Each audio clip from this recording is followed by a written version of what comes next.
Hello everybody. Today we are going to discuss about mechanical circulatory support device in cardiogenic shock.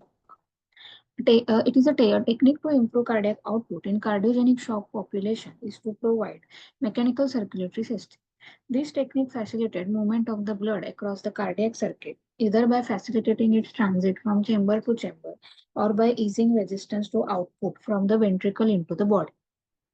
Beyond circulatory support, this system can incorporate an oxygen facilitate gas exchange in the presence of respiratory failure. The first trial of MCS studied the utility of intra-aortic balloon pump in the management of cardiogenic shock.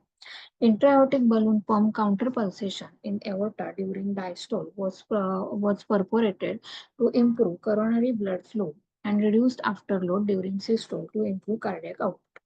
The IABP Shock 2 trial randomized 600 patients with AMI cardiogenic shock who were planned for urgent revascularization to IBP or medical management. So according to this trial, there was no difference in the mortality in IBP group. Next device was Impella. The development of catheter-based microaxial flow pump placed across the aortic valve to support flow of the blood from the left ventricle to the aortic root was heralded as a better solution to support provision of coronary blood flow and act as percutaneous left ventricular assist device. The first randomized trial of this technology used the Impella, that is LP 2.5, which could provide maximum flow of 2.5 liter per minute. Despite the improved early increase in cardiac output, there was no difference in the secondary outcome of mortality between the group. Notably, this trial was underpowered to assess survival. Severe and life-threatening bleeding was higher in Impella group. In 2012, a newer generation microaxial flow pump capable of delivering maximum of 3.7 liter per minute flow was introduced. So, recently a trial to show reduction in the mortality with the use of axial flow pump in cardiogenic shock was published. That is Danger Shock trial. In this study, 360 patients with acute myocardial infarction cardiogenic shock due to STEMI was randomized to Impella CP or medical management. And the study observed a reduction in all-cause mortality at 120 days in who received Impella CP device rapidly upon recognition of cardiogenic shock. However, there was significant increase in composite safety endpoint, which include severe bleeding, limb ischemia, hemolysis, device failure, and worsening aortic regurgitation, and the use of renal replacement therapy in Impella CP group. Then the tandem heart. Tandem heart is the another percutaneous left ventricular assist device. A percutaneous left atrial drainage cannula is placed across the interatrial septum after peripheral venous access with return cannula through peripheral artery. Device can deliver up to 4 liter per minute flow.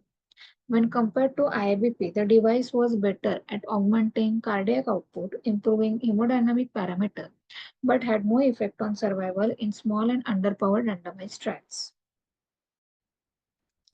Then the next device is VA.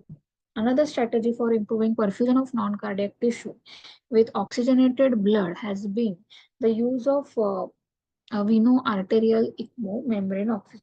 Here, the blood is drained from the venous circulation, passed through the oxygenator, and reintroduced into the systemic circulation in the aorta. So, the complex nature of this technology, including the requirement for the perfusion specialist, often means access is limited to centers treating high volume of cardiogenic shock with cardiothoracic surgical services. Recruitment into trial studying VA ECMO has been challenged. There was readily demonstrated Euroshock trial which aimed to randomize 428 patients who had undergone PCI for STEMI and went to develop cardiogenic shock within 30 minutes of procedure to receive VA ECMO or standardized pharmacotherapy alone. The trial was halted early due to low recruitment during COVID-19 pandemic restrictions.